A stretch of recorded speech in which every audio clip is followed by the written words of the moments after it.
of going low waste or zero waste. The purpose behind this. We will be having homemade from the olive tree. Please give them a round of applause. Hi, I'm Hongmei from the Olive Tree. The Olive Tree has been started since 2015. I'm one of the one that didn't start with total zero waste or bulk food. So I'm sharing that how we convert, right? So my personal zero waste journey has started since 2016. Yeah, and we have our store. The Olive Tree actually have it in LINC KL, and we have it in one Utama, and the third one in Summit Nexus. So the one in Summit Nexus is really demonstrate the concept stores that I wanted to do, which is total package free. So you can refill our products, our shampoo, liquid products at our stores at Summit Nexus, and also you can buy your soaps in liquid form. Yeah, I would like to ask, is a package-free store producing no waste at all? I think that a lot of I'll be one of the person that sees a lot of waste because I think that we produce a lot of waste. Number one waste is how we get our products in, right? I think from supplier to here, when we buy in bulk, we really buy a lot of bulk. Like our products come in 1,000 bottles at a time. All right. So, but they're all shipped in cartons. So all recycled cartons as well. So the only waste that we have is cartons. But the other big waste will be glass bottle, right? A lot of you may why don't you sell in glass, right? If you want to sell in glass, we have a lot of layers of protections to come in glass, right? So that's why we don't do in glass. So for our essential oils and all that is unavoidable, and it was shocked when you see that the waste that we had, a lot of styrofoams, a lot of bubble wraps, all come with that, although you do not want any packaging. But when we really go seriously about it and we invest in it, that's why you will see that essential oil come with packaging, which is a box, a craft box that we actually use recycled paper, but we want supplier to wrap it, to put it into the box from the beginning and ship it to our stores, and from us sell it to our customers. So there's no unnecessary plastic wrap or bubble wrap required again when you sell it to the customer, right? So that's important. So sometimes, supplier did make mistakes and they send with a little bit of those styrofoams or plastic to protect them. But we will have to deal with it and to look for a second home for them. So that's our goal. And the other one is about our plastic bottles, right? Our plastic bottles is waste. Shampoo, you need to buy shampoo in bottles, right? So I totally understand, all of you who are here will opt for the refills, right? But 90% of the public is still using bottles. So it's unavoidable, that's why we still continue to offer our shampoo in bottles. And then, but we don't offer refills in the refills pack because we already have enough of the bottles and we do not want to create another plastic layer. That's why we wanted to do refills. So when we first started refills, we do it in the hive, and now we have French penny and we put more bulk stores also carry our products so that our customers know where to get our refills, because we have so many customers ask us for refills back because of convenience, but they can't get it. They have to get it from only our stores, package free stores or from the box stores. So another good initiative that we have done is we want to be responsible for all the bottles that we sell, right? So that's why we call for please bring back your bottles. We reward you with 1 ringgit, right? Every single bottle that you bring back, no matter big or small, glass or non-glass, anything, because we want to find them a new home.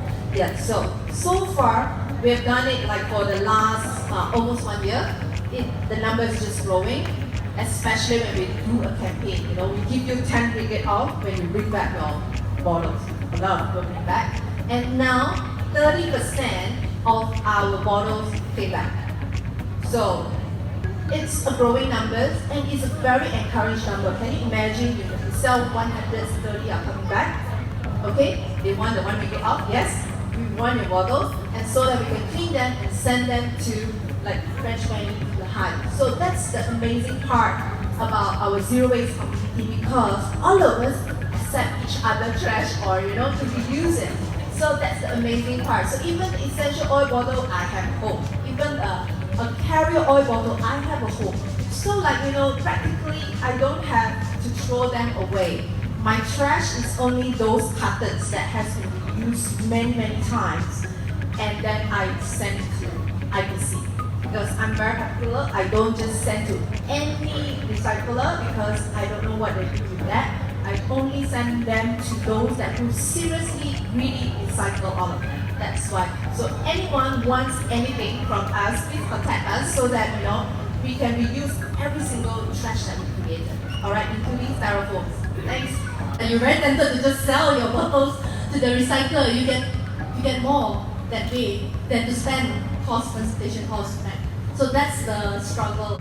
The main thing that we are trying to do here is to minimize the waste as many as possible.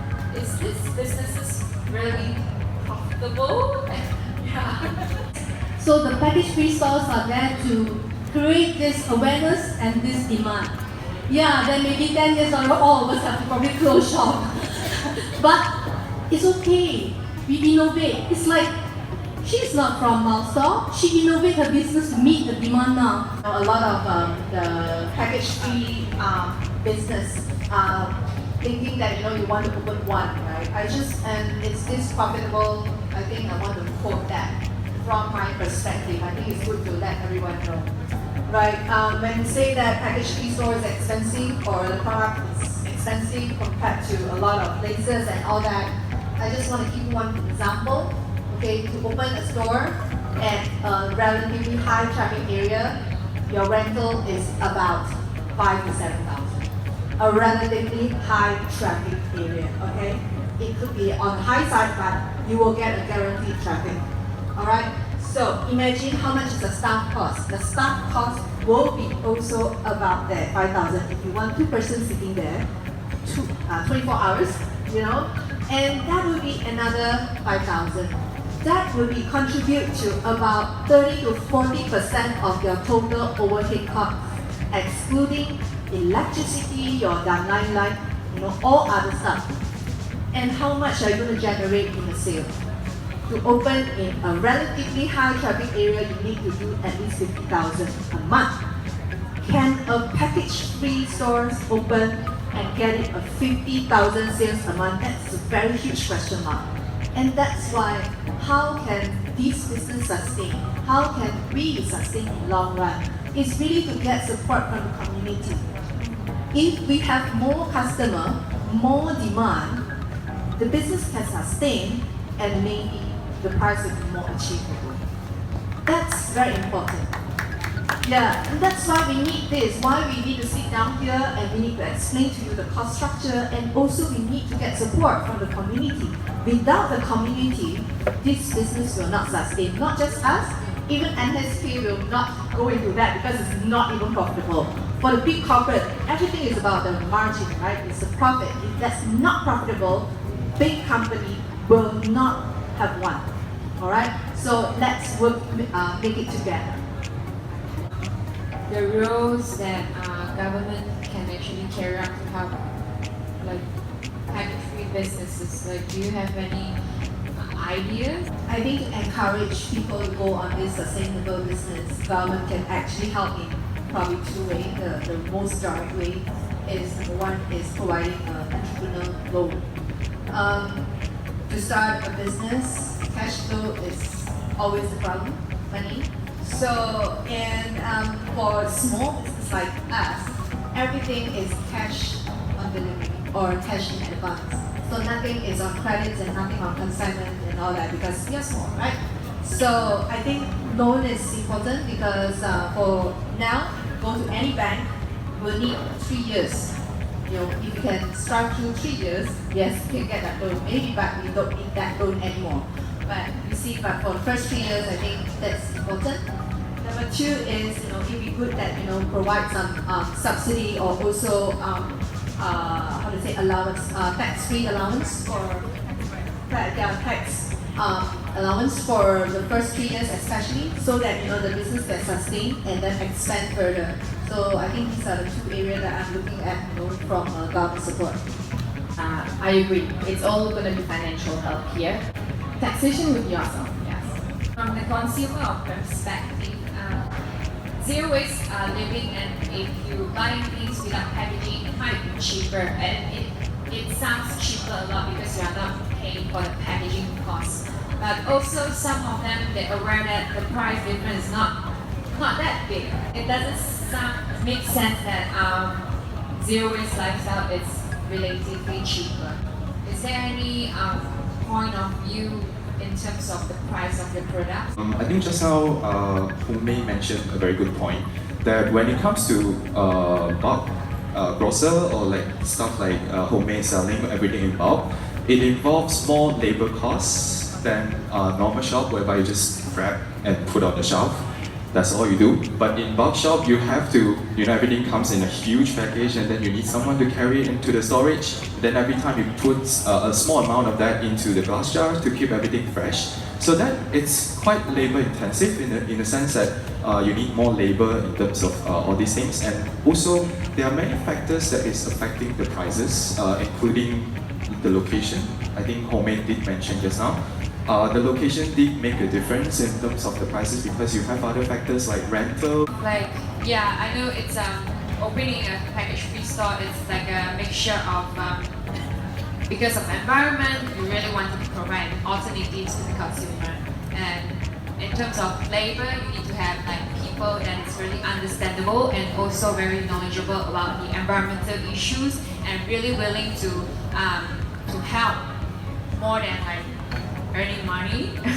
Yeah, in terms of like environmental costs. We started off sending all our online orders using the plastic mailers. Okay, all of us, everyone will thought that plastic mailers is a must.